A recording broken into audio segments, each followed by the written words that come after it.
Hello everyone, welcome back to the channel. Today I am going to show you a quick and easy way to reset your Apple Pay wallet in 2025. Let's get started. First, open the Settings app on your iPhone. Scroll down and tap on Wallet and Apple Pay.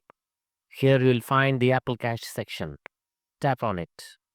Now toggle it off to disable Apple Cash on this device. Don't worry, your balance will still be safe and available on other Apple devices linked to your account. Next, go back to the main settings screen. Tap on your Apple ID at the top of the screen. Scroll all the way down and tap Sign Out. Signing out of your Apple ID will fully disconnect Apple Pay and reset your wallet settings.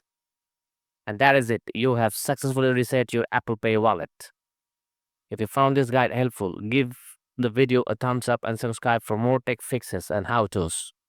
Thanks for watching. I'll see you in the next one. As always, I have promised with the new fresh content.